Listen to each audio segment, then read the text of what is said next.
Okay तो last lecture में हम लोगों ने ऑलरेडी अपना अकाउंटिंग क्या होता है वो सब समझ लिया, अकाउंटिंग के कैरेक्टरिस्टिक्स हमारे कंप्लीट हैं, बुक कीपिंग क्या होता है वो सब कुछ देख लिया हम लोगों ने, और डिफरेंसेस वगैरह हम लोग ऑलरेडी कवर अप कर चुके हैं। ठीक है, तो आज के सेशन के अंदर हम लोग जितना कवर अप करने वाले हैं उसका टारगेट क्या होने वाला है कि आज हम कवर करेंगे अपना पूरा का पूरा ऑब्जेक्टिव वाला एरिया, ये तो कंप्लीट करना ही करना है। ठीक है, टाइम अगर अलाउ करेगा तो हम लोग आगे इसके फ़ायदे भी पढ़ने वाले हैं। तो सबसे पहले हम बात करते हैं, देखो आप मैक्सिमम बच्चों को ना कुछ पर्टिकुलर चीज़ें होती हैं जिनके बीच का ना डिफरेंस ही समझ में नहीं आता कि एग्जैक्टली हम किस चीज़ के बारे में बात कर रहे हैं। तो देखो सबसे पहले what are the advantages. Advantages का मतलब क्या होता है? एडवांटेजेस का मतलब क्या होता है? एडवांटेजेस सिंपल सा मतलब होता है भाई मेरा बेनिफिट क्या है। ठीक है, किसी भी काम को करने का मेरा फ़ायदा क्या है, कोई भी काम कर रहा हूँ भाई मेरा बेनिफिट तो हम चेकआउट करते ही हैं, वो देखते हैं। दूसरा ऑब्जेक्टिव क्या है, कुछ बच्चों को लिटरली बता रहा हूँ कि फीचर्स के बारे में तक में नहीं पता होता। ठीक है, फीचर्स किसे बोलते हैं वो भी नहीं पता होता, फीचर्स का समझ नहीं होता कि फीचर्स क्या है, तो उसमें भी कन्फ्यूजन होती है। तो उसी तरीके से ऑब्जेक्टिव का मतलब क्या होता है हिंदी में? ऑब्जेक्टिव का सिंपल सा मतलब होता है कि आपका गोल क्या है भैया, क्या चाहते हैं क्या हो आप, ठीक है, क्यों कर रहे हो आप ये सारी चीज़ें। ठीक है, तो हमारा मेन गोल क्या है, उद्देश्य क्या है, वो सारी बातें क्या किसमें पता आपको मिलेंगी? ऑब्जेक्टिव्स के अंदर। तो अभी हम यही पढ़ने वाले हैं कि व्हाट इज़ द ऑब्जेक्टिव। जैसे हम बात करें, हर काम को करने के पीछे कोई ना कोई एक मोटिव रहेगा। आपका मोटिव क्या है? सुबह सुबह आप उठोगे 6 बजे, 6 बजे उठ के क्या करते हो? सीधा उठ के ड्रेसिंग वगैरह करके भाई ड्रेस वगैरह पहनने के बाद सीधा 7 बजे आपकी वैन आ जाती है, या फिर आप खुद से ट्रैवल करके अपने स्कूल चले जाते हो। ठीक है, अब 6 बजे आप क्यों उठे? कोई तो ऑब्जेक्टिव रहा है। क्या ऑब्जेक्टिव है? कि भाई 7 बजे निकलना है, स्कूल जाना है। क्या संडे को ऐसा होता है? संडे को हमारा उद्देश्य क्या होता है? संडे को हमारा मोटिव होता है भाई साहब आराम से पूरे हफ्ते की नींद पूरी करेंगे और आराम से उठेंगे 8 बजे कम से कम। कुछ बच्चे तो 9 बजे भी उठते हैं, मैंने कुछ तो ऐसे भी डीटे देखे हैं 10 बजे तक सोते रहते हैं। ठीक है, बहुत ऐसे होते हैं 10 बजे तक सोते हैं। एक मेरी स्टूडेंट थी, उसका नाम था अलका। ठीक है, अब तो बहुत टाइम हो गया। एक दिन वो उठी रिकॉर्ड टाइम 2 बजे उठी सीधा। मैंने कहा भाई तू क्या करती क्या है, तो नींद आती कैसे है? तेरे घर वाले मतलब क्या है, कुछ बोलते नहीं। और दिक्कत ये थी, दिक्कत क्या मतलब उसके लिए एडवांटेज ये था कि उसके घर में बड़ी बहन थी तो सारा काम बड़ी बहन कर लेती थी, छोटी बहन मस्त घोड़े बेच के सोती रहती थी, उसे कोई काम नहीं। कह रहे मस्त मेरा सोती रहती हूँ मस्त मैं एकदम। मैंने बढ़िया है भाई। ठीक है, तो हमारे हर काम करने के पीछे क्या है, कुछ ना कुछ मोटिव रहता ही रहता है। उसी तरीके से हमें सीखना है आज के टाइम में। आज के क्लास के अंदर क्या सीखेंगे हम लोग कि भाई अकाउंटिंग अगर आप कर रहे हो ना, अकाउंटिंग का मतलब क्या सिखाया था मैंने आपको स्टार्टिंग में? सिंपल लैंग्वेज में आप समझो, हिसाब किताब। भैया मुझे अपने हर एक पैसे का हिसाब किताब रखना है। अकाउंटेंसी में अगर बच्चों को डर लगता है कि भैया अकाउंट्स में मैथ होती है, तो डर लगता है भैया मैथ से तो नहीं चाहिए मैथ्स भैया। ठीक है, तो मैथ अकाउंटेंसी में इतनी ही होती है, आपको प्लस करना, माइनस करना, मल्टीप्लाई करना, डिवाइड करना एंड परसेंटेज निकालना, बस। इसके अलावा 5वीं आइटम आपको अकाउंटेंसी में देखने को नहीं मिलने वाली, यही मिलेगा। ठीक है, मैथ्स की बात कर रहा हूँ, केवल मैथ्स में इतना ही है। और ये सब ये तो यार हर बच्चे को आता है, मतलब 6ठी क्लास के बच्चे को भी ये सब चीज़ें आती हैं। ठीक है, तो इतना ही आती है अकाउंटेंसी के अंदर। अब जो हम अकाउंटेंसी करते हैं, मतलब हिसाब किताब रखते हैं, उसका उद्देश्य क्या, मोटिव क्या है? तो सबसे पहला जो मेरा मोटिव निकल के आता है अकाउंटिंग के अंदर, वो निकल के आता है कि भाई हम ये चाहते हैं कि हमारा जो भी डाटा है, जो भी हम लोग हिसाब किताब रख रहे हैं, वो डाटा जो है वो सिस्टमैटिक मैनर में रिकॉर्ड होना बहुत ज़्यादा ज़रूरी है।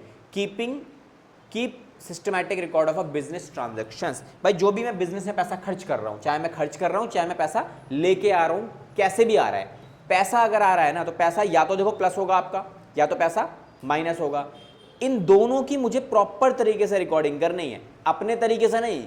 मुझे एक सिस्टमैटिक तरीके, एक सिस्टम होता है रिकॉर्ड करने का, वो एक सिस्टमैटिक ऑप्शन, सिस्टमैटिक तरीका मुझे सीखना पड़ेगा और उसे उसमें ही रिकॉर्ड करना पड़ेगा। तो मेन ऑब्जेक्टिव क्या है अकाउंटिंग का? Is to keep complete record of business transactions according to the, क्या लिखा है, स्पेसिफाइड रूल्स।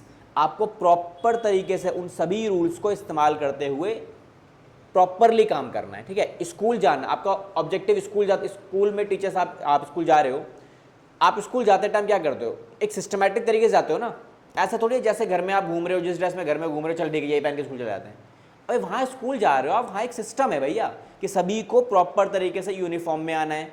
ठीक है, ये सिस्टम है, ये सबको फॉलो करना पड़ेगा। ठीक है, एक पर्टिकुलर आपको टाइम टेबल दिया हुआ है, उसी टाइम टेबल के हिसाब से क्लास होती है ना आपके स्कूल के अंदर। वो टाइम टेबल प्रॉपरली मुझे हर टीचर्स को फॉलो करना पड़ेगा एंड उसी टाइम टेबल के हिसाब से आप अपना बैग भी कैरी करते हो, सारी बुक्स वगैरह कैरी करते हो। इन अ सिमिलर वे अकाउंटिंग में भी कुछ स्पेसिफाइड रूल्स एंड रेगुलेशंस हैं। ये स्पेसिफाइड रूल्स एंड रेगुलेशन क्या होते हैं, कौन से होते हैं, ये आपको मिलेगा अगले चैप्टर्स के अंदर, चैप्टर नंबर 5 में हम सीखेंगे। ठीक है, क्या रूल्स एंड रेगुलेशंस हैं। उस चैप्टर का नाम ही है मेरा क्या, rules of debit and credit. उस चैप्टर का नाम ही ये है मेरा। ठीक है, वो सारे रूल्स एंड रेगुलेशन हम बाद में सीखेंगे। अभी हमारा क्या चल रहा है, अभी थ्योरी वाला एरिया, बिल्कुल थ्योरेटिकल एरिया चल रहा है अभी। ठीक है, उसके बाद और क्या चाहिए मुझे, complete record of business transactions. अगर आप सब चीज़ का कंप्लीट रिकॉर्ड करोगे तो क्या होगा, helps to avoid the possibility of omission and fraud. ये पॉसिबिलिटी हो जाएगी कि आपके साथ कोई धोखाधड़ी नहीं कर पाएगा और कुछ चीज़ भूलोगे नहीं आप। ठीक है, एग्जाम्पल बताता हूँ उसका। देखो, अगर एक बात बताओ, आज का तारीख है 22 अप्रैल। ठीक है, मुझे एक बात बताओ, 22 अप्रैल से जस्ट एक हफ्ता पहले 15 अप्रैल को डिनर में क्या खाया था, कुछ याद है? मुझे भी नहीं पता। हाँ, पार्टी वार्टी में गया हूँ उस दिन तो पता लग जाता है। वो स्पेशल इवेंट था ना, 15 तारीख को हम पार्टी में गए थे भैया, सब कुछ खाया था, भर भर के खाया था। और ठीक है, यहाँ तक की जगह थी लेकिन खाया यहाँ तक था। ठीक है, तो वो स्पेशल इवेंट्स की बात नहीं है। रेगुलरली आप क्या क्या खा रहे हो, आप 15 दिन पहले छोड़ो, मैं कहता हूँ यार 3 दिन पहले आपने क्या खाया था, वो याद है? 3 दिन पहले 18 अप्रैल को क्या खाया था, वो पता है? नहीं पता। क्यों नहीं पता? ये रीज़न, एक सिंपल सा रीज़न क्या है कि आपने कहीं पर भी उस चीज़ की रिकॉर्डिंग मेंटेन नहीं की। अगर आपने रिकॉर्डिंग की होती तो क्या पॉसिबल था कुछ भूलना? पॉसिबल ही नहीं है, मैं भूल जाऊँ कहीं पे। ठीक है, हम अपने फ्रेंड्स को पैसे दिए जा रहे हैं, कितनी पॉसिबिलिटी की वो वापस करेगा? अगर आपको पता ही नहीं है मुझे किससे कितने पैसे लेने हैं, तो मैं रिकॉर्ड कर, तो मैं पैसे मांग पाऊंगा किसी से कि भैया मैंने तेरे को इतने पैसे दे, पैसे वापस कर? बोले कब दिए थे भाई? लेकिन अगर मैंने पैसे देते टाइम एक डॉक्यूमेंट साइन करा के अपने पास रख लिया होता और उस डॉक्यूमेंट के बेसिस पे रिकॉर्डिंग कर ली होती तो मांग सकता हूँ, तब मैं मांग सकता हूँ। बिकॉज उस केस में मैं क्या कर रहा हूँ, मैं अकाउंटिंग प्रॉपरली फॉलो कर रहा हूँ, सिंपल है। और अकाउंटिंग प्रॉपरली फॉलो हो रही है, इसका मतलब क्या है, ये वाला पॉइंट खत्म हो गया ना मेरा। ओमिशन भूलना तो सवाल ही नहीं है क्योंकि रिकॉर्डिंग हो रखी है सारी चीज, और कोई मेरे साथ फ्रॉड नहीं कर सकता, पॉसिबल ही नहीं है। आप बैंक में पैसा देके आते हो, जमा करते हैं मतलब हमारे पेरेंट्स, तो बैंक में जो पैसा जमा कर रहे हो क्या उसकी रिकॉर्डिंग हो रही है? बैंक कर रहा है ना प्रॉपर तरीके से। आप जब पासबुक में एंट्री कराने जाते हो, डेट वाइज लिखा होता है ना, इस डेट को आपने इतना पैसा निकाला, इस डेट को इतना डाला आपने, लास्ट में बैलेंस बताता है आपको इतना बैलेंस बचा हुआ है, तो वो क्या है, वो रिकॉर्डिंग वगैरह हो रही है ना प्रॉपर तरीके से सारी चीज़ों की। तो फ्रॉड वगैरह ना बैंक कर सकता है आपके साथ, ना आप बैंक के साथ कर सकते हो कि मैंने तो 10,000 जमा कराए थे, तुमने तो 1,000 लिखा है। पॉसिबल ही नहीं है भैया। आपके साइन करवा के उसने अपने पास रिसीविंग रखी हुई है। ठीक है, प्रॉपरली ये सारी चीजें मेंटेन कर रहा है। और आगे बढ़ते हैं, क्या लिखा है, for this purpose all the business transactions are first of all recorded in the journal. हम क्या करते हैं, सबसे पहले रिकॉर्डिंग कहाँ होती है, जर्नल में, और फिर उसके बाद सब्सिडरी बुक्स में होती है, देन उसके बाद उसकी लेजर में हम पोस्टिंग कर देते हैं, अलग अलग अकाउंट्स को अलग अलग डाटा मेंटेन कर देते हैं। ये हमने ऑलरेडी कैरेक्टरिस्टिक्स में कवर अप कर लिया है। क्लियर? तो पहला पॉइंट क्लियर है कि हमें सब ऑब्जेक्टिव नंबर 1 क्या है मेरा, keep the systematic records of all the business transactions. Done. चलो अब चलते हैं अगले पॉइंट के ऊपर जो हमारा है। अगला पॉइंट क्या है, हमें अकाउंटिंग क्यों करनी है भैया? मुझसे कोई, मेरा जो बिजनेसमैन है जिसका पैसा लगा हुआ है बिजनेस में, वो मुझसे क्या पूछेगा कि भाई मैंने साल के एंड में क्या कमाया, प्रॉफिट कमाया या लॉस कमाया, पूछेगा ना मुझसे कि भाई मैं अपने बिजनेस में पैसा लगा रहा हूँ तो मुझे बताओ ज़रा कि हम कितना कमा रहे, एक साल में कितना कमाया, 6 महीने में कितना कमाया। तो कैसे बताओगे आप? जब आप अपने बिजनेस का प्रॉफिट कैलकुलेट कर पाओगे, क्योंकि हमें प्रॉफिट कमाया या लॉस कमाया ये तभी पॉसिबल हो पाएगा जब मैंने क्या कर रखा है, मैंने अपनी सारी इनकम रिकॉर्ड कर रखी है और सारे के सारे एक्सपेंसेस को रिकॉर्ड कर रखा है, तो मैं बता पाऊंगा ना कि मैंने कितना कमाया। वो पॉसिबिलिटी तभी पॉसिबल हो पाएगी। ठीक है, तो हम लोग क्या करते हैं भाई, मैंने पूरे महीने में, लेट्स सपोज एक महीने में कितना कमाया, तो मैं क्या करूंगा, मैं पूरे महीने में चेक करूंगा कि मैंने कितना कमाया। कैसे पता लगेगा? पूरे महीने में कितनी फीस आई, 40,000 फीस आई, और खर्चे के नाम पे मैंने पूरे महीने में कितना खर्चा किया, लेट्स सपोज मैंने 15,000 खर्च कर दिए, तो एक महीने की इनकम आ जाएगी ना, द डिफरेंस।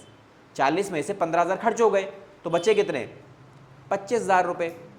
ये क्या है, ये प्रॉफिट, बिकॉज ये पॉजिटिव वैल्यू आ रही है ना, तो ये पॉजिटिव आएगा या फिर नेगेटिव आएगा। पॉजिटिव आएगा तो विच इंडिकेट्स अ प्रॉफिट, और अगर ये नेगेटिव आएगा दैट मीन्स आपने लॉस को जनरेट किया है ना।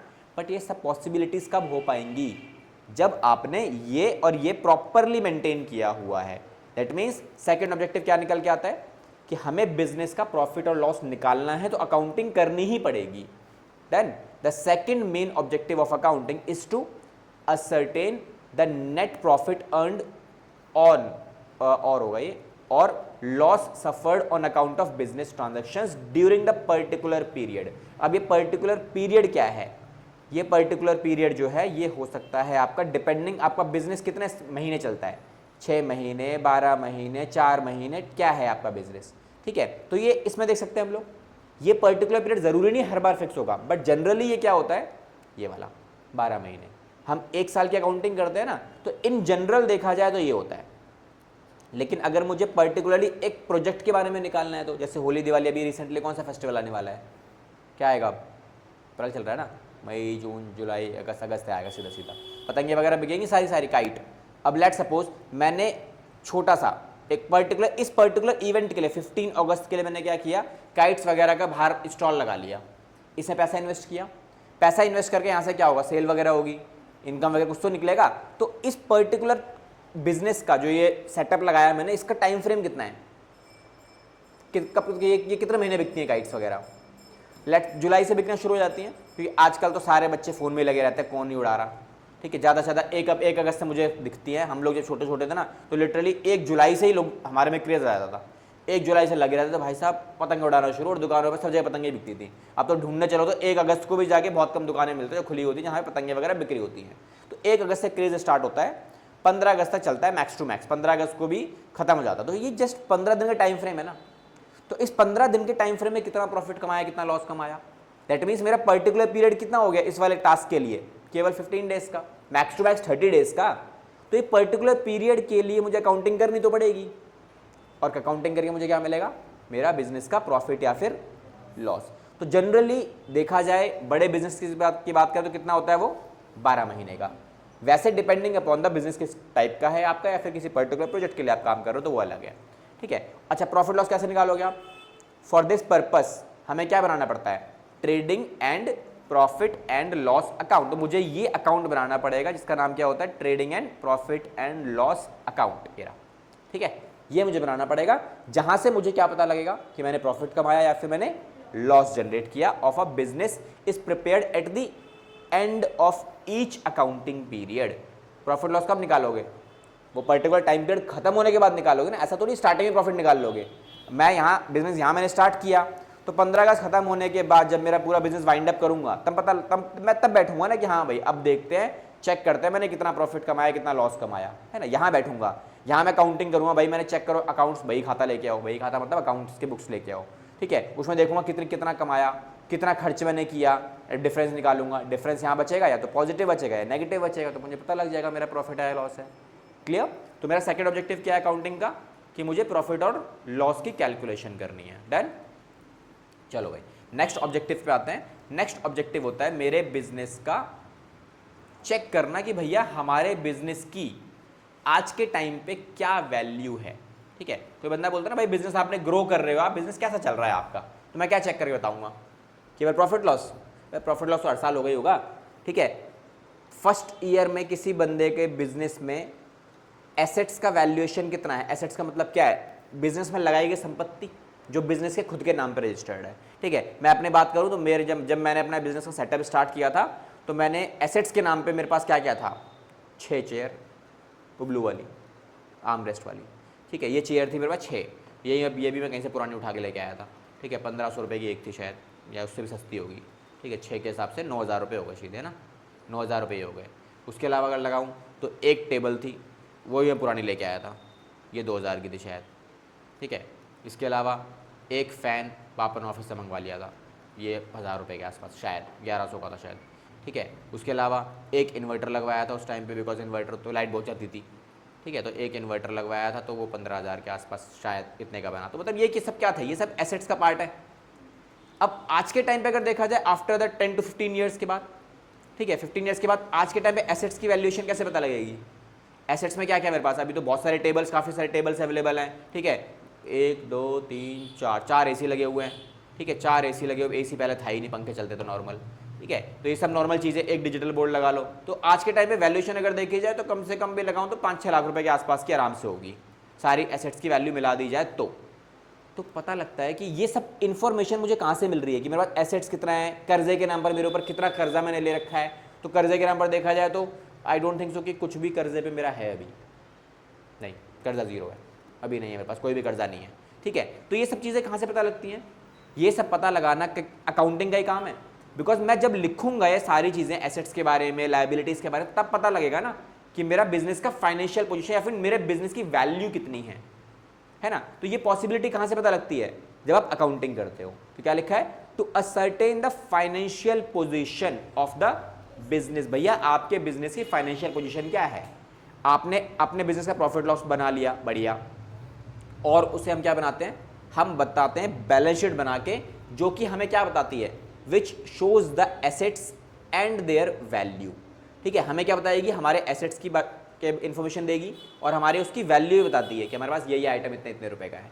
ठीक है, रीगली अगर बताऊं तरीके से, अगर तो सारे के सारी चीज़ों की अगर बात की जाए तो एसेट्स राउंड नॉर्मल एसेट्स की अगर बात करूं, देखो हर वो चीज़ एसेट्स की फॉर्म में आती है जिस पर लीगल राइट मेरा अवेलेबल है। ठीक है, तो मेरे पास एसेट्स के फॉर्म में क्या क्या चीज़ें हैं? फर्नीचर अवेलेबल है, कुछ ना कुछ वैल्यू तो रहेगी फर्नीचर की। ठीक है, कुछ मशीनरीज अवेलेबल हैं हमारे पास, अवेलेबल है जो लैपटॉप्स वगैरह हो गए सारे, जो आप देखते हो डिजिटल बोर्ड वगैरह, सारी चीज़ें हो गई। ठीक है, कुछ इन्वेंट्री के नाम पे हमारे पास, इन्वेंट्री का मतलब है जो बेचने के लिए हमने सामान रखा है। अब सर्विस इंडस्ट्री का सबसे बड़ा बेनिफिट है हमारे पास इन्वेंट्री नहीं है भी तो बहुत नॉर्मल तरीके से, जैसे आपके प्रिंट आउट के पेपर्स वगैरह हो गए, टेस्ट पेपर्स वगैरह हो गए। ठीक है, ये सारी इन्वेंट्रीज के नाम पे आती हैं, इनकी कुछ ना कुछ तो वैल्यूज होंगी ना। ये सारी इन्फॉर्मेशन कहाँ मिलने वाली है आपको? ये सारी इन्फॉर्मेशन मिलेगी आपको अपनी बैलेंस शीट के अंदर। ठीक है, इसके अलावा और क्या मिलेगा मुझे? इसके अलावा मुझे मिलेगा मेरा लायबिलिटी का एरिया, मतलब मेरा बिजनेस में कर्जा कितना ले रखा है मैंने, तो ये मुझे मिल जाएगा। ठीक है, कैसे मिलता है वो भी दिखाऊंगा, एग्जैक्टली बैलेंस शीट कैसे दिखाई देती है वो भी देखेंगे हम। इसके बाद and capital on the other. ठीक है, कैपिटल मतलब क्या होता है? कैपिटल का मतलब अब तक की लैंग्वेज 10th में आप जो पढ़े हो, कैपिटल मतलब क्या है? देश की राजधानी। लेकिन अकाउंटेंसी में कैपिटल का मतलब कोई मतलब ही कुछ और होता है। कैपिटल का मतलब होता है यहाँ पे सिंपल सा पूंजी। ठीक है, पूंजी ऐसे लिखते हैं ना, ऐसे लिखते हैं, ऐसे लिखते हैं, चलो कोई बात, समझ में आना चाहिए। देखो पूंजी ऐसे होता है, मतलब पैसा, सिंपल सी बात, सिंपल लैंग्वेज है, देख लो पैसा। पैसा किसका? पैसा होता है ऑनर का। भैया जिसने पैसा, जो ऑनर है, कुछ तो लगा रखा है उसने, तो जो ऑनर है उसने पैसा लगाया, उसको क्या बोला जाता है? कैपिटल कहा जाता है। तो बैलेंस शीट क्या दिखाती है? Balance sheet is the actually a screen picture of a financial position of the business. किसी भी बिजनेस का आज के टाइम पे अगर मैं बैठ के बैलेंस शीट देख लूं तो मैं ये बता सकता हूं इस बिजनेस की फाइनेंशियल पोजीशन क्या है, ये बिजनेस अच्छा है या फ्यूचर में बंद होने वाला है, या इसको बहुत ज़्यादा स्ट्रगल करना पड़ेगा। ठीक है, ऐसे बिजनेसेस भी हैं। तो क्या लगता है ऐसे बिजनेसेस में, अच्छा एक बात है, एसेट्स की वैल्यू ज़्यादा होनी चाहिए, लायबिलिटी की वैल्यू ज़्यादा होनी चाहिए? जाहिर सी बात है एसेट्स की वैल्यू ज़्यादा होनी चाहिए, which indicates a good financial position.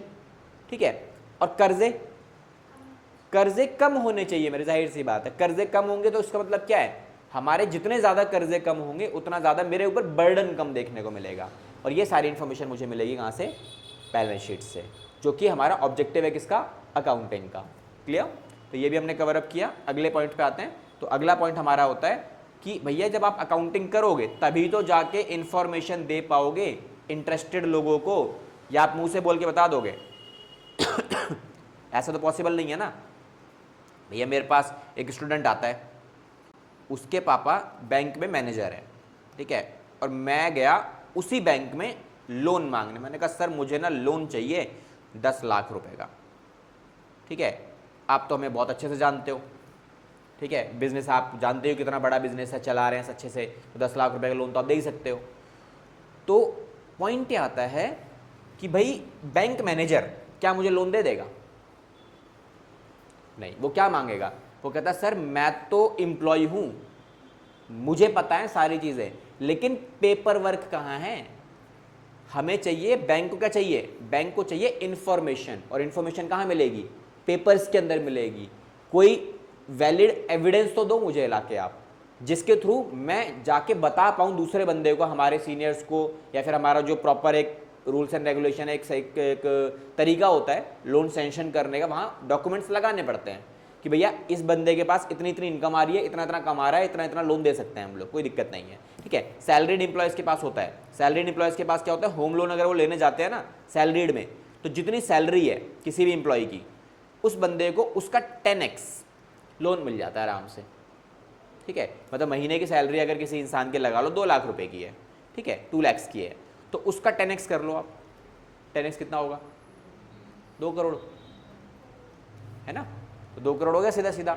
उस 2 करोड़ का सीधा सीधा उसे लोन मिल जाएगा, कोई दिक्कत नहीं है, ठीक है। 2 करोड़ 20 लाख, ये 20 लाख हो जाएगा ना, 20 लाख रुपए। तो 20 लाख रुपए का उसे आराम से लोन मिल जाता सीधा सीधा, कोई दिक्कत नहीं है। अच्छा 20 लाख का नहीं, ये 2 करोड़ मंथली है ना ये, हाँ 2 करोड़ अगर मंथली है तो पूरे साल की सैलरी कितनी आती है इसकी? 24 लैक्स। तो 24 लैक्स का हम करते हैं 10x पूरे साल का, तो इसका 10x कर लो, लोन मिल जाएगा सीधा सीधा 2.4 करोड़ का, ये लोन मिल जाएगा उसे आराम से। ये सैलरीड एम्प्लॉय के लिए होता है। तो सैलरीड एम्प्लॉय क्या दिखा, उसे कोई बंदा कैसे शो करेगा अपनी सैलरी? ऑफिस से बड़े बड़े बिजनेसमैन को, बड़े बड़े बिजनेस से ना, जहां भी कंपनी में कोई लोग जॉब कर रहा है तो उसे ना एक सैलरी स्लिप मिलती है, ठीक है। सैलरी अकाउंट में आती है, तो अकाउंट में जाके दिखा दो कि भैया मेरी सैलरी हर महीने इतनी इतनी क्रेडिट हो रही है, तो पता लग जाएगा। इसका मतलब क्या है? अकाउंटिंग तो वो भी हो ही रही है ना प्रॉपर तरीके से।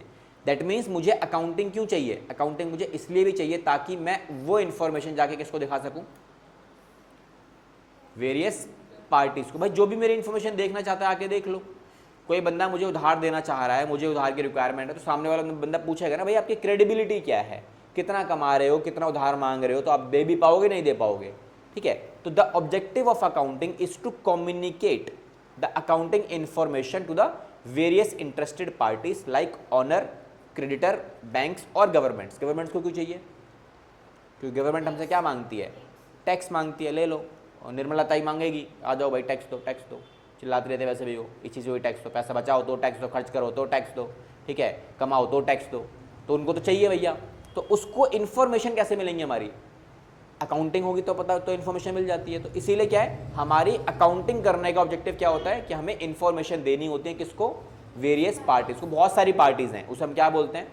उन पार्टीज को, इन पार्टीज को बोला जाता है यूजर्स ऑफ अकाउंटिंग। ये आपके इस चैप्टर का सेकंड लास्ट टॉपिक है, यूजर्स ऑफ अकाउंटिंग, ठीक है। इसके बाद एक टॉपिक आता है सीधा डबल एंट्री सिस्टम, वो आराम से कर लेंगे, देख लेंगे, बड़ा आसान टॉपिक है। तो ये टॉपिक क्लियर है वाला कि हमें क्यों चाहिए होता है अकाउंटिंग, और एक ऑब्जेक्टिव हमारा ये मिल जाता है आपको। बस ये हमारे पास ऑब्जेक्टिव हो गए। अब आते हैं सीधा हम अपने नेक्स्ट टॉपिक के ऊपर, which is advantages of accounting. तो इन बिटवीन आप एक काम करो, ऑब्जेक्टिव जो मैंने आपको अभी समझाए हैं इनको लिखना शुरू कर दो, ठीक है। बिकॉज नहीं लिखोगे तो भूल जाओगे सारी चीज़ें, ठीक है। कि बुक्स में आपको लैंग्वेज थोड़ी सी अलग मिलेगी, हम सिंपल लैंग्वेज का यूज़ कर देंगे। ओके, नेक्स्ट टॉपिक पे आते हैं। नेक्स्ट टॉपिक मेरे पास क्या है कि हमारे एडवांटेजेस क्या। अब एडवांटेजेस का मतलब क्या होता है?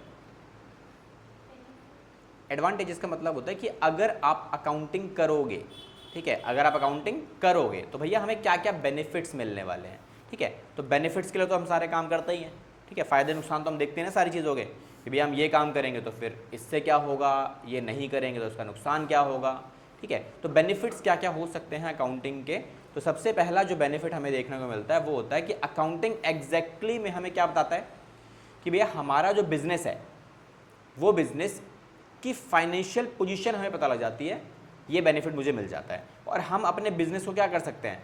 कंपेयर कर सकते हैं, ठीक है। ये बेनिफिट मुझे मिल जाएगा। अब देखो सिंपल है कि मैंने जैसे पिछले साल प्रॉफिट कमाया एग्जाम्पल के तौर पर, ठीक है, पिछले साल का प्रॉफिट है लेट सपोज 20 लाख का, ठीक है। ये कब पिछले साल का है? ये मेरा 2025 से 26 का है, ठीक है, ये प्रॉफिट है। तो अब ये प्रॉफिट जो है, क्या इस प्रॉफिट को मैं अपने इससे पिछले साल से कंपेयर कर सकता हूँ 24-25 से? कैसे? जब मैंने अकाउंटिंग करी होगी तो इसका भी तो अकाउंटिंग किया होगा, तो इस साल का प्रॉफिट भी मुझे पता होगा। तो इस साल का लेट सपोज हम लगा लेते हैं 16 लाख का प्रॉफिट हुआ था, ठीक है। तो आई कैन कंपेयर कि भाई मेरे प्रॉफिट में क्या दिखाई दे रहा है, डिक्लाइन या ग्रोथ हो रही है। यहाँ मुझे ग्रोथ नजर आ रही है कि भैया 4 लाख रुपीज़ का एक साल में ग्रोथ हुई है, तो ये क्या है मेरा, ये ग्रोथ नज़र आ गई। तो ये पॉसिबिलिटी कहाँ से मिलती है मुझे? जब हम प्रॉपर तरीके से अकाउंट्स को करेंगे तो मुझे मेरे बिजनेस की फाइनेंशियल पोजीशन पता लग जाती है। और ये पता कहाँ से मुझे मिलेगा? बैलेंस शीट से भी, कि बैलेंस शीट में मैंने क्या लिखे हुए हैं, एसेट्स और लायबिलिटीज़ लिखी हुई हैं। तो पिछले साल की बैलेंस शीट भी बनाई होगी, बैलेंस शीट दोनों साल की बनेगी ना आपकी, पिछले साल की बैलेंस शीट भी बनेगी, करंट ईयर की बैलेंस शीट भी बनेगी। तो अगर इसमें एसेट्स में इंक्रीज हुआ है तो फ़ायदा है, ज़्यादा एसेट्स बढ़ रहे हैं इसका मतलब क्या है, आपका बिजनेस एक लेवल से दूसरे लेवल पे जा रहा है, मतलब ग्रो कर रहा है बिजनेस आपका, ठीक है। और लायबिलिटीज़ क्या हो रही है, लायबिलिटीज़ कम होनी चाहिए, कर्जे कम हो रहे हैं, तो ये भी एक गुड इंडिकेशन है कि कर्जे आपके क्या हो रहे हैं, कम हो रहे हैं, मतलब ये भी अच्छा हो रहा है, कोई दिक्कत नहीं है, ठीक है। तो ये सारी चीज़ें मुझे कहाँ से पता लगती हैं, अकाउंटिंग से। अकाउंटिंग से मुझे ये फायदा मुझे मिल जाता है। तो क्या लिखा है, accounting represents the financial position of a particular और अ ग्रुप ऑफ बिजनेसेस। आपके बिजनेसेस का चाहे एक बिजनेस हो चाहे ग्रुप्स हो बिजनेसेस के, उसके फाइनेंशियल पोजीशंस मुझे पता लग जाते हैं। और जो भी मुझे फाइनेंशियल परफॉर्मेंस मुझे मिलेगी, फाइनेंशियल परफॉर्मेंस मतलब प्रॉफिट या loss of the company in a last year, पिछले साल जो कमाया था, is often useful to compare the performance of the other firms, या फिर खुद की फर्म से भी हम उसे कंपेयर कर सकते हैं। तो ये एक बेनिफिट मुझे मिल जाता है, I can easily compare my self, ठीक है। मैं अपने डाटा को कंपेयर कर सकता हूँ कि मैं क्या कर रहा हूँ क्या नहीं कर रहा है ना। तो ये सारी चीज़ें होती हैं। जैसे पेशेंट्स का होता है ना, हॉस्पिटल्स में क्या होता है, हॉस्पिटल्स में जब कोई भी एडमिट वगैरह होता है, भगवान न अगर कोई जाए, लेकिन जब एडमिट होता है तो वहाँ पे क्या होता है, हॉस्पिटल में ना हर एक चीज़ का रिकॉर्ड रखा जाता है। पेशेंट को क्या खिलाया, पहले दिन क्या खिलाया, दूसरे दिन क्या खिलाया, तीसरे दिन क्या खिलाया, उसके टेस्ट के रिकॉर्ड रखे जाएंगे ना, कि आज हमने टेस्ट किया तो इतनी रीडिंग आई है, सेकेंड दिन टेस्ट किया तो ये रीडिंग आई है, थर्ड दिन टेस्ट किया तो ये रीडिंग आई है। तो अगर उसकी रीडिंग्स में इंप्रूवमेंट दिखाई दे रहा है तो क्या करते हैं वो लोग, उसको डिस्चार्ज दे देते हैं कि भाई देखो आपका पेशेंट इंप्रूव हो रहा है, अच्छी बात है, कोई दिक्कत नहीं है, ठीक है। जो भी वो खाना खाएगा, जो भी उसमें उसने फूड इंटेक लिया, फूड इंटेक को भी मेजर किया जाता है कि आज उसने कितना खाया, एक रोटी खाई, क्या उसने ठीक ठाक से खा ली, फिर अगले दिन 2 रोटी खाई है, फिर अगले दिन कम खाई है तो क्यों कम खाई है, क्या रीज़न है, फिर अगले दिन बढ़ा के खाई है। तो ये सब कुछ रिकॉर्ड किया जाता है, ये भी तो अकाउंटिंग ही हो रही है। लेकिन अकाउंटिंग यहाँ पे रिकॉर्ड की किस चीज़ का है, ये रिकॉर्डिंग करने का जो आइटम है, जो मटेरियल्स हैं, ठीक है, जो डाटा है वो बिल्कुल डिफरेंट है।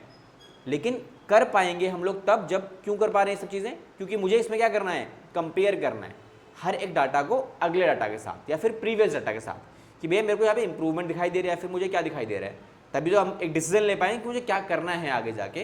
तो ये बेनिफिट्स मुझे मिल जाते हैं अकाउंटिंग के अंदर। तो अगला पॉइंट क्या आता है, असिस्टेंस टू ए मैनेजर। भाई हमारा जो मैनेजर है, हमारे मैनेजर को अकाउंटिंग में जो भी प्रॉफिट हुआ या लॉस हुआ उसकी इन्फॉर्मेशन चाहिए ना, ताकि वो मैनेजर एक डिसीजन ले सके कि भैया फ्यूचर में कैसे प्लान करना है, क्या करना है क्या नहीं करना है।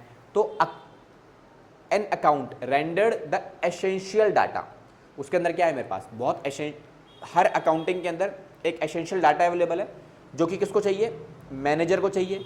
किस फॉर्मेट में, जिसमें वो क्या मांग रहा है मेरे से, बैलेंस शीट मांग रहा है, और क्या मांग रहा है वो, प्रॉफिट एंड लॉस अकाउंट मुझे देखने को मुझे चाहिए, ताकि वो एक अपने बेनिफिट के लिए डिसीजन मेकिंग ले सके कि भैया मैं डिसीजन ले सकूं कि मुझे क्या करना है, फ्यूचर में प्रॉफिट करना है या फिर मुझे आगे पैसा इन्वेस्ट करना है या फिर नहीं करना है, ठीक है। ये सारी बातें देखी जाती हैं, तब तो पॉसिबल लगेगा ना।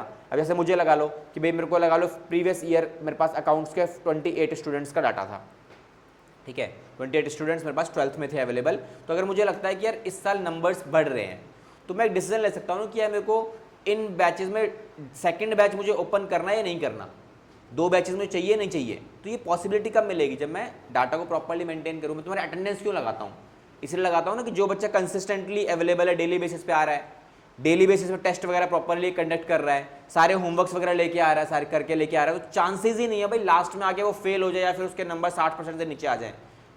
अगर कोई भी बच्चा ये सारे काम करेगा, ठीक है, प्रॉपर्ली सारी क्लासेस को अटेंड करेगा, प्रॉपर्ली सारे जो होमवर्क्स वगैरह दिए गए हैं वो सारे होमवर्क्स वगैरह करेगा, ठीक है, प्रॉपर्ली सारे टेस्ट में आएगा, भले ही टेस्ट में उसके नंबर कैसे भी आ रहे हैं, भाई मैं लिख के दे सकता हूँ भाई वो बच्चा फेल हो ही नहीं सकता, फेल होना बहुत दूर की बात है, 50% से ज़्यादा उसके नंबर आएंगे ही आएंगे, ये श्योरिटी मिल जाती है, ठीक है। ये पॉसिबिलिटी कब, जब आप ये सब कुछ करोगे तो ऐसा होगा, ठीक है। कोई बच्चा बोलता है ना, किसी पेरेंट्स आते हैं और बोलते हैं मेरे बच्चे का नंबर नहीं आ रही, ये नहीं आ रहा, वो नहीं आ रहा, मैं कुछ नहीं करता, मेरा सबसे पहले एक ही चीज़ होती है, मैडम अटेंडेंस रजिस्टर दे दो एक बार, सारी पिक्चर मेरे को अटेंडेंस रजिस्टर से क्लियर हो जाती है। अटेंडेंस रजिस्टर में दिखा देता है वो कि अप्रैल के महीने में कितने दिन आया, मई के महीने में कितने दिन आया, उसके बाद टेस्ट रिकॉर्ड्स है, टेस्ट रिकॉर्ड्स में कितने टेस्ट उसने दिए, कितने टेस्ट नहीं दिए, ये दिखा देता हूँ मैं। पेरेंट्स अपने आप शांत, अच्छा ठीक है हम घर जाके बात करेंगे बच्चे से, हो गया सारा काम, कोई दिक्कत नहीं है, ठीक है। तो ये डिसीजन लेने में हेल्प करता है ना कि भैया मैं क्या डिसीजन लूँ आगे जाके, अगर ये रिकॉर्ड होगा ही नहीं मेरे पास तो मैं कैसे मैनेज करूँगा चीज़ों को, पॉसिबल ही नहीं है। इसी तरीके से हर बिजनेस में एक मैनेजर होता है, उस मैनेजर को बिजनेस के लिए डिसीजन लेने पड़ते हैं कि मैं कहाँ कितना पैसा इन्वेस्ट करूँ, कहाँ कितना पैसा रोक लूँ, सब चीज़ें करनी पड़ेंगी। तो ये बेनिफिट्स मुझे मिलते हैं अकाउंटिंग के अंदर, ठीक है। नेक्स्ट बेनिफिट की अगर बात करें, रिप्लेसेस मेमोरी, ये तो मैंने अभी आपको थोड़ी देर पहले इसका बेस्ट एग्जांपल दे ही दिया था, खाने वाला, ठीक है, कि हम अपनी मेमोरी को रिप्लेस कर सकते हैं। कोई चीज़ मेरे पास पड़ी हुई है, ठीक है, अगर वो वारंटी में है या नहीं है, कैसे पता लगेगा भाई? मैं चेक कर लूँगा ना, उसका बिल देख लूँगा कि कब खरीदा गया था, उसका बिल पड़ा होगा मेरे पास। हम भी चेक करते हैं ना भाई, मेरे को किसी पर्टिकुलर आइटम आपने खरीदा, कोई मोबाइल फ़ोन आपने खरीदा, जैसे मेरे भी ईयरबड्स मैडम के ना ख़राब हो गए हैं, उसमें ईयरबड्स में ना एक चलता नहीं है, और वो ना हमेशा चार्ज, हमेशा ऐसा लगता है चार्ज ही होता रहता है, हमेशा ऑन ही रहता है वो। तो मुझे पता लगा यार, चेक करूँगा इसको रिप्लेस करवा सकता हूँ या नहीं करा सकता। तो 3-4 दिन पहले एक्चुअली पापा ने मंगवाया था, ये गिफ्ट दिया था उनको, तो मैंने पापा से बोला पापा इसके ना बिल चेक करो, ये कब ऑर्डर किया था। तो जैसे बड़ी मुश्किल से इसका बिल मिला, तो मुझे बिल मिला 30 जून का, ये रियल बता रहा हूँ, 30 जून 2025 का है। दैट मीन्स मुझे पता लगा हाँ मैं इसे रिप्लेस करवा सकता हूँ। तो अकाउंटिंग है, बिल मिला ना मुझे, तभी तो पॉसिबल हो पाया। तो अकाउंटिंग क्या करता है, आपकी मेमोरी को रिप्लेस कराने में हेल्प करता है, बिकॉज आप हर एक डाटा को सिस्टमैटिक तरीके से मेंटेन कर रहे हो, टाइमली मेंटेन कर रहे हो, ठीक है। हर एक इंफॉर्मेशन आपके पास अवेलेबल है, किससे रिलेटेड, इंडिविजुअल या फिर फर्म से related. If requires the information, अगर मुझे उसी इंफॉर्मेशन की फ्यूचर में रिक्वायरमेंट होती है, तो मैं क्या कर सकता हूँ, easily obtained the information in the books of accounting. Books of accounting में जाऊँगा, सर्च करूँगा, मुझे मिल जाएगा फटाफट, हो गया मेरा काम। क्लियर। फिर उसके बाद अगला बेनिफिट क्या मिलता है, कंपैरिजन का बेनिफिट। के तो अभी बहुत एग्जांपल्स मैंने दे दिया आपको निकाल के, इससे काफ़ी सारे, कि हम इजीली कंपेयर कर सकते हैं डाटा को अपने प्रीवियस डाटा के साथ या फिर किसी दूसरी कंपनी के साथ, ताकि हमें बेनिफिट्स वगैरह देखने को मिल जाएं कि भैया मेरा बिजनेस एफिशिएंटली काम कर रहा है नहीं कर रहा, सही तरीके से हम सही लाइन में जा रहे हैं नहीं जा रहे हैं। बिजनेस की परफॉर्मेंस को मेजर करो, ठीक है, with the performance of others organisation. हम अपने पड़ोसी मुल्क से या फिर पड़ोसी के से चेक करते हैं ना, जैसे हमारा देश क्या है, हमारा देश 4th लार्जेस्ट इकोनॉमी में था जब ये ईरान की वॉर वगैरह नहीं हुई थी। आज के टाइम पे क्या है, आज के टाइम में 6th नंबर पे आ गए लुढ़क के, ठीक है। ये पता कैसे लग रहा है, कोई पूरा डाटा मेंटेन हो रहा है ना, जीडीपी के हिसाब से हमारा काउंट हो रहा है कि हमारी जीडीपी में इतना चल रहा था, हम इस लेवल पे लुढ़क के आ गए हैं। तो पता कैसे लगता है, कंपैरिजन के बेनिफिट से हम कंपेयर कर पा रहे हैं अपनी कंट्री को किस कंट्री के साथ, दूसरी कंट्रीज़ के साथ। ये पॉसिबल हो पाया अकाउंटिंग की वजह से ही, ठीक है। ये सब नहीं होता तो, अकाउंटिंग नहीं होती तो आप क्या लगता है ये सब पॉसिबल हो पाता, पॉसिबल ही नहीं है, ठीक है। दूसरा, आपको अपने टैक्स की कैलकुलेशन करने में बेनिफिट मिल जाएगा। अगर आपने अपने बिजनेस का correct profit and loss account नहीं बनाया, जो क्या इंडिकेट करता है, बिजनेस का प्रॉफिट या फिर लॉस, ये इंडिकेट करता है ना कि आपको बिजनेस में प्रॉफिट हुआ लॉस हुआ, बट सरकार को तो टैक्स चाहिए चाहिए। सरकार क्या करेगी, सरकार उस केस में ना आपके बिल्कुल सिमिलर काइंड ऑफ बिजनेसेस का प्रॉफिट आपके बिजनेस में अप्लाई कर देगी, बोलेगी आपका बिजनेस ना बिल्कुल उसके बिजनेस जैसा है, तो उसने तो टैक्स भरा हुआ है, तो उसने टैक्स भरा हुआ है तो आपका भी इतना ही टैक्स बनेगा, वो सेम टैक्स डाल देंगे उठा के, ठीक है। बहुत सारे क्लॉज अवेलेबल होते हैं टैक्स के अंदर, कॉस्ट काफ़ी सारी चीज़ और भी होती है, बट अभी आप ये समझ के चलो कि आपको अगर अपने बिजनेस का करेक्ट प्रॉफिट एंड लॉस नहीं पता, तो सरकार आपके टैक्स की कैलकुलेशन अपने हिसाब से करेगी, क्योंकि आप तो बता नहीं पा रहे हो।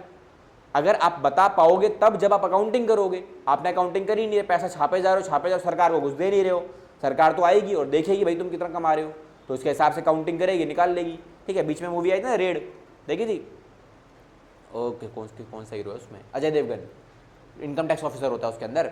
स्टार्टिंग में सीन है, वो गोलगप्पे वाले के पास जाता है, बोलते कह रहा है गोलगप्पे भाई साहब बहुत भीड़ लगी रहती है इस गोलगप्पे वाले के पास, ठीक है, लेकिन टैक्स नहीं आ रहा है इसके पास से, अब टैक्स कैसे भरवाया जाए उससे, तो क्या करता है, क्या करता है वो, उसकी दुकान पे जाता है, तो डस्टबिन होता है, डस्टबिन में दोनों काउंट कर लेता है, एक दिन के दोनों काउंट किए, पर प्लेट से मल्टीप्लाई करा और पूरे साल की इनकम निकाल ली, ठीक है। मान लो पूरे दिन में अगर उसके बॉक्स में 100 डोने आ रहे हैं, 50 रुपये की एक प्लेट है उसकी, तो 5,000 रुपये बंदा दिन के कमा रहा है ऑन एन एवरेज, 5,000 दिन के कमा रहा है, तो पूरे एक महीने कितने कमा रहा है, 30 से मल्टीप्लाई कर लो सीधा 30 से मल्टीप्लाई करो कितना आया, 1.5 लाख रुपए दिन के हो गए, 12 से मल्टीप्लाई करो पूरे साल कितना हो गया, 18 लाख रुपए कमा रहा है बंदा, ला भाई टैक्स दे, हो गई कैलकुलेशन। तुम नहीं बता रहे ना, तो हम बताएंगे कितनी हो रही है।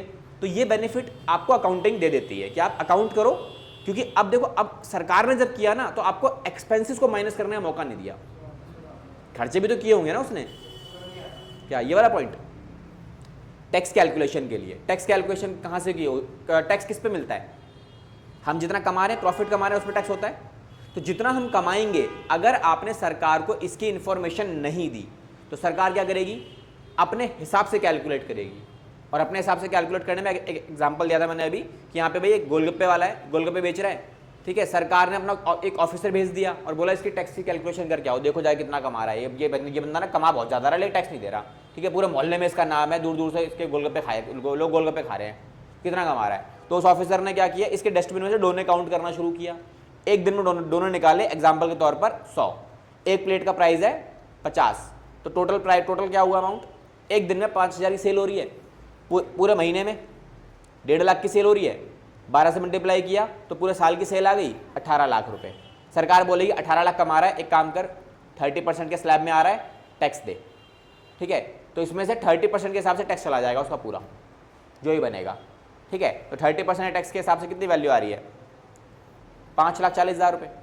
लेकिन अब ये बंदा बोलता है अरे सर इतना तो मेरा केवल सेल आ रही है, एक्सपेंसेस भी तो है मेरे। बोलता है एक्सपेंसेस होंगे बिल्कुल, तूने पहले क्यों नहीं बताए, पहले तो हमें बता देता। ITR फाइल करनी होती है ना, इनकम टैक्स रिटर्न बोलते हैं इसे हम, ITR फाइल करो। ITR फाइल में आप अपनी सारे इनकम सारे एक्सपेंसेस को बताओ हमें, और फिर उसके बाद आप बता दो हमने इतना कमाया। हो सकता है ये 18 लाख की तो कमाई है, 10 लाख खर्च भी तो हो रहे होंगे बंदे के पूरे साल में, तो एक्चुअल कमाई कितनी है, 8 लाख ही है ना। लेकिन आपने हमें ये नहीं बताया, तो हम अपने हिसाब से कैलकुलेट करेंगे फिर, और अपने हिसाब से टैक्स भी ले लेंगे। तो अकाउंटिंग करोगे तो ये बेनिफिट मिलेगा आपको, समझ में आया अभी, ठीक है। अकाउंटिंग करने का फायदा। नेक्स्ट बेनिफिट, तो नेक्स्ट बेनिफिट हमारे को क्या मिलता है अकाउंटिंग से, दैट इज डिसीजन मेकिंग। हम अकाउंटिंग करते टाइम अपने बिजनेस में अपने प्रोडक्ट का प्राइस डिसाइड कर सकते हैं, अपने एम्प्लॉयज़ की सैलरी डिसाइड कर सकते हैं, अपने खर्चे डिसाइड कर सकते हैं, हर एक चीज़ में डिसाइड कर सकता हूँ, डिसीजन मेकिंग मुझे मिल जाती है, ठीक है। अकाउंटिंग क्या करती है, असिस्ट करती है in taking major decisions for growth of a business, कि मुझे ग्रोथ के लिए क्या करना है बिजनेस में, और इस डिसीजन में क्या क्या इंक्लूड होता है कि भाई हमें प्राइस क्या रखना है प्रोडक्ट का, ठीक है। हमें अपने एम्प्लॉयज़ के ऊपर जो खर्चा हो रहा है उसको कैसे चेक करना है मुझे, क्या मैं ज़्यादा एम्प्लॉयज़ तो हायर नहीं कर रखे, क्योंकि ज़्यादा एम्प्लॉयज़ हायर करने मतलब क्या, ज़्यादा खर्चा, ठीक है। ज़रूरत से ज़्यादा एम्प्लॉयज़ हायर करने से नुकसान होगा, और ज़रूरत से कम एम्प्लॉयज़ अगर मैंने हायर कर रखे हैं तो क्या होगा, मेरा सामान सही तरीके से यूज़ नहीं हो पाएगा, तो दिक्कत आएगी। तो ये अकाउंटिंग में डिसीजन ले पाऊंगा ना मैं, जब सारी चीज़ें मैंने प्रॉपर्ली मेंटेन कर रखी हैं तब तो पॉसिबल हो पाएगा। तो डिसीजन मेकिंग में भी मुझे अकाउंटिंग का बेनिफिट देखने को मिलता है कि हम सारे डाटा को चेकआउट करेंगे फिर डिसीजन लेंगे। Next, evidence in court. भाई किसी बंदे ने मान लो आपके ऊपर बिजनेस करते टाइम केस कर दिया कि भैया इसने मेरे को सामान बेचा था और अब ये मुझे वारंटी क्लेम नहीं दे रहा है, इसके सामान से मुझे नुकसान हो गया, ठीक है। आप क्या करोगे, क्या वो बंदा सही बोल रहा है झूठ बोल रहा है, कैसे पता लगाओगे? आपने अपने अकाउंट्स में जाके चेक करोगे, आप देखोगे भाई सामान कब बेचा गया था, आपने चेक किया कि सामान को बेचे हुए मोर देन 1 ईयर हो गया है। मोर देन 1 ईयर हो गया है इसका मतलब क्या है, सामान आउट ऑफ वारंटी हो गया, खत्म होगी वारंटी। लेकिन ये पता कैसे लगा आपको, जब आपने अपने क्या चेक किए, बिल्स को चेकआउट किया, चाहे वो सेल्स बिल हो चाहे वो परचेज बिल हो, सब कुछ मिल जाता है ना अब तो अकाउंटिंग में। तो ये आपका लीगल मैटर्स में भी आपको सपोर्ट करेगा, क्योंकि आपने सब कुछ सिस्टमैटिक तरीके से रिकॉर्ड किया हुआ है, तो लॉ में आप उसे एज एन एविडेंस भी प्रूव कर सकते हो, वहाँ भी कोई दिक्कत नहीं है, ठीक है। आपने किसी से कॉन्ट्रैक्ट साइन किया, आपने मीटिंग वगैरह करके कॉन्ट्रैक्ट साइन किया और कॉन्ट्रैक्ट में बिल बनाया आपने, लेट सपोज कि मैं आपका ये सारा काम 100 करोड़ में कंप्लीट कर दूंगा। अब बाद में अगला बंदा बोल रहा है सर ये पैसे नहीं दे रहा मुझे, और मैं चेक करके बता दूंगा भाई मैंने तेरे को इस 100 करोड़ में से 20 करोड़ रुपए ऑलरेडी एक पर्टिकुलर डेट पे मैंने आपको पे कर दिए थे, जिसका इनवॉइस ये पड़ा हुआ, इस पर आपके साइन भी पड़े हुए हैं, हो गया मेरा काम खत्म। तो लीगल एविडेंसेस के लिए भी हम लोग इसे इस्तेमाल कर सकते हैं, तो ये बेनिफिट भी देखने को मिल जाता है मुझे अकाउंट्स में, ठीक है। नेक्स्ट आता है पार्टनरशिप अकाउंटिंग। पार्टनरशिप अकाउंटिंग का मतलब होता है कि जब एक से ज़्यादा लोग मिलकर साथ में काम करते हैं तो लास्ट में जाके ना प्रॉफिट कमाया जाता है, उस प्रॉफिट को कैसे बांटा जाएगा, किसको कितना मिलेगा। ए और बी, 2 लोग हैं, मिस्टर ए और मिस्टर बी, इन लोगों ने बिजनेस स्टार्ट किया साथ में मिलके, 1 साल पूरा हुआ, साल पूरा होने के बाद प्रॉफिट को बांटने की बारी आई। अब ये प्रॉफिट कैसे बटेगा, कौन कितना लेगा, ये अकाउंटिंग से पता लगता है, ठीक है। या फिर मैं बोलूं बिजनेस को डिसॉल्व करना है, डिसॉल्व का मतलब होता है बिजनेस को बंद करना है, तो बंद करना मतलब बेचना पड़ेगा सब कुछ, तो बेचने के लिए मेरे एसेट्स कितने में बिकेंगे, ठीक है। तो एसेट्स की वैल्यू लेट सपोज फर्नीचर पड़ा है मेरे पास, तो फर्नीचर की वैल्यू हमारे हिसाब से कितनी है, 20,000 है, लेकिन ये 20,000 है, ये कैसे बताइए, ये कौन बताएगा, अकाउंटिंग बताएगा, है ना। तो अकाउंटिंग अगर आपने कर रखी है तो आपको आपके बिजनेस की नेट वैल्यू पता लग जाती है ना, कि भैया मेरे बिजनेस की वैल्यू ये है। कैसे पता लगी? एसेट्स आपके पास हैं लेट सपोज 50,000 के, लाइबिलिटीज आपके पास है लेट सपोज 30,000 की, तो आपके बिजनेस की नेट वैल्यू कितनी है? 20,000 रुपये। तो आपका बिजनेस 20,000 में सेल हो सकता है, कोई दिक्कत नहीं है। लेकिन ये पता कैसे लगेगा आपको? जब आपने प्रॉपर तरीके से इन दोनों को रिकॉर्ड कर रखा होगा। तो ये आपको हेल्प करता है पार्टनरशिप के अंदर भी और आपके बिजनेस में, चाहे बंद करने की बारी आए, चाहे आप किसी नए बंदे को एडमिशन दे रहे हो, चाहे रिटायरमेंट दे रहे हो, कुछ भी कर रहे हो आप, तो हर बंदा जब भी आएगा या छोड़ के जाएगा तो उसका हिसाब किताब तो करना पड़ेगा ना, कि साथ में मिलकर काम कर रहे थे, एक बंदा बोल रहा है मुझे साथ में काम नहीं करना, मेरा हिसाब कर दो। कैसे हिसाब करोगे? देखोगे ना उसने कितना पैसा लगा रखा है, कितना हम उसे दे चुके हैं, कहाँ कहाँ उसका पैसा काटना है, वो सारी चीज़ें करोगे आप। तो इसे कुछ 12th में करेंगे हम लोग, ठीक है। तो ये अकाउंटिंग में हेल्प करेगा। अकाउंटिंग कर रखे तो आप इजीली क्या कर पाओगे? सेटलमेंट कर पाओगे, बता पाओगे भैया आपका हिसाब किताब इतना ही बनता है, बुक्स के हिसाब से आप चेक कर सकते हो, हमें कोई दिक्कत नहीं है, ठीक है। तो दीज आर द बेनिफिट्स जो हमें अकाउंटिंग में देखने को मिलते हैं। नेक्स्ट क्लास में हम लोग इसके डिसएडवांटेजेस वगैरह करेंगे जो ज़्यादा इंपॉर्टेंट हैं, बिकॉज बहुत ज़्यादा क्वेश्चन एडवांटेजेस डिसएडवांटेजेस से आपको देखने को मिल जाते हैं। क्लियर? ये पूरी फाइल मैं आपको शेयर कर दूंगा ग्रुप के ऊपर, ठीक है, ये वहाँ से उठा लेना आप, ठीक है। इसके जो ये पॉइंटर है ना सारे एडवांटेजेस वाले, ये सब उसमें मिल जाएंगे आपको, ठीक है। बाकी एडवांटेजेस डिसएडवांटेजेस नेक्स्ट क्लास में स्टार्ट करेंगे।